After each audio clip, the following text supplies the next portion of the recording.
రానున్న ఎన్నికల్లో తెదేపా జనసేన భాజపా కూటమిగా బరిలో దిగుతున్న నేపథ్యంలో మూడు పార్టీలు సత్తా చాటేందుకు ఒక వేదికగా పంచుకొని తమ గళాన్ని వినిపిస్తున్నాయి.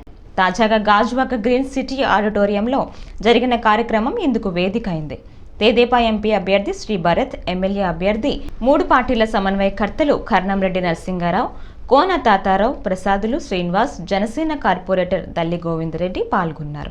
ఈ సందర్భంగా శ్రీ భరత్ మాట్లాడుతూ నియోజకవర్గ సమస్యలను అటు కేంద్రంలో ఇటు రాష్ట్రంలో చర్చించేందుకు గాను భారీ మెజారిటీతో గెలిపించాలని కోరారు. విశాఖ స్టీల్ ప్లాంట్ కోసం తెదేపా అనేక సందర్భాల్లో పోరాడిన విషయాన్ని గుర్తు చేశారు. కేంద్రంపై ఒత్తిడి తేవాల్సిన రాష్ట్ర ప్రభుత్వం ముఖ్యమంత్రి జగన్ ఎందుకు ఆ పని చేయలేదో ప్రజలకు చెప్పాలన్నారు. మూడు పార్టీల కలయికతో వైసీపీలో గుబులు మొదలైందని అన్నారు. ప్రతి కార్యకర్త ఈ 58 రోజులు బాధ్యతగా పనిచేసి ఎన్డీఏ కూటమి అధికారంలోకి వచ్చేందుకు కృషి చేయాలన్నారు. ఉక్కు ప్రైవేటీకరణ, గాజువాక భూ సమస్య, గంగవరం జెట్టి నిర్మాణ, నిర్వాసితుల ఉపాధి సమస్య వంటివి పరిష్కారం కోసం కూటమి అధికారంలోకి రావాలన్నారు. మీరందరూ బ్యాక్ సైడ్ ఉంటుంటే ఆ బ్యాక్ సైడ్ ఓటు చేయొచ్చున్నా నేను అక్కడ మా కాంప కమ్యూనిటీలోనే ఈయన పల్ల శ్రీనివాస గారిని పోటీ చేస్తున్నారు. ఈ పవన్ కళ్యాణ్ గారిని చాలా తిప్పారు, ఈసారి గుడ్డు బాగకూడదని చెప్పి జన సైనికులు చాలా మంది మెసేజ్ పెడుతున్నారు. ఆ సమయం మనకి రాని వచ్చింది. రాబోయే ఎన్నికల్లో మే 13వ తేదీని అందరూ కూడా సైకిల్ గుర్తు మీద ఓటు వేయించి మన అమ్మల పేరు శ్రీ పల్ల శ్రీనివాసరావు గారిని, అదేవిధంగా మన ఎంపీ శ్రీ భరత్ గారిని అత్యధిక మెజారిటీతో గెలిపించాలని ఈ సందర్భంగా మిమ్మల్ని అభ్యర్థిస్తున్నాను. దానికి నాంది ఈ రోజు మనకి మండలంలో 45 రోజులు దీక్ష చేస్తాం. ఈ రోజు మీరు అందరూ కూడా 45 రోజులు దీక్ష చేపట్టాలి. ఈ యొక్క వైఎస్ఆర్సీపీ ప్రభుత్వాన్ని రాష్ట్రం నుంచి తరిమి కొట్టాలి. దానికి అందరూ కూడా దీక్ష పొందాలని ఈ సందర్భంగా తెలియజేసుకుంటూ, మరి కేంద్రంలో దేశ ప్రధాని నరేంద్ర మోదీ గారి నాయకత్వంలో భారతదేశం ఆర్థికంగా 11వ స్థానం నుంచి ఈ రోజు 5వ స్థానానికి వచ్చింది.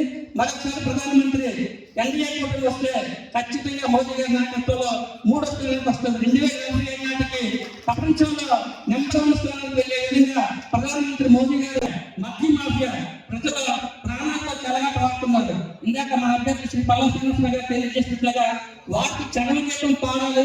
మన యొక్క ఎన్డీఏ కూటమి ఆంధ్రప్రదేశ్ లో రావాలని అందరూ ప్రతిపాడాలని కోరుకుంటూ 2 నిమిషాలు అనేది చాలా రేర్ గా మాట్లాడతాను. నిజంగా ఆడియన్స్ అందరూ అంత ఫోకస్డ్గా ఉంటే తప్ప.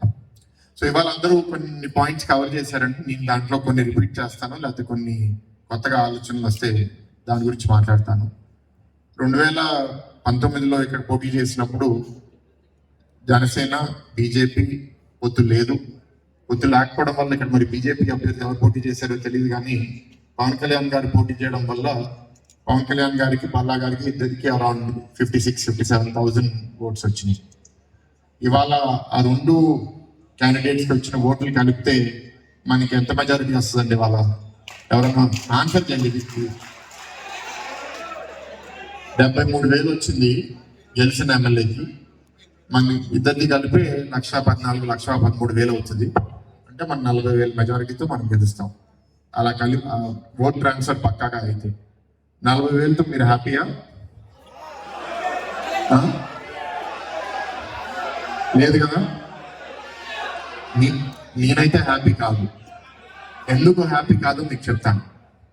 ఎందుకు హ్యాపీ కాదు అంటే, ఇవాళ మనం ప్రత్యర్థులుగా ఉన్నప్పుడు ఒకరి మీద ఒకరు వాళ్ళకి మెంతలు చెప్తాం. ఇప్పుడు కలిసి పోటీ చేసేటప్పుడు మనందరం కలిసి ఒక మెసేజ్ తీసుకెళ్తాం. ఇవాళ మనం పోరాడే ఇష్యూస్ ఏంటి, గాజువాకకి ప్రత్యేకంగా ఉన్న ఇష్యూస్ ఏంటి మీ అందరికీ తెలుసు. ఇక్కడ కార్మిక నాయకులు కూడా ఉన్నారు. ఇక్కడ స్టీల్ ప్లాంట్ గురించి మనం అనేక సందర్భాల్లో పోరాటాలు చేసాం. ఇక్కడ కార్మిక నాయకులు ఎక్కువగా మేము మద్దతుగా మేము పలికాం.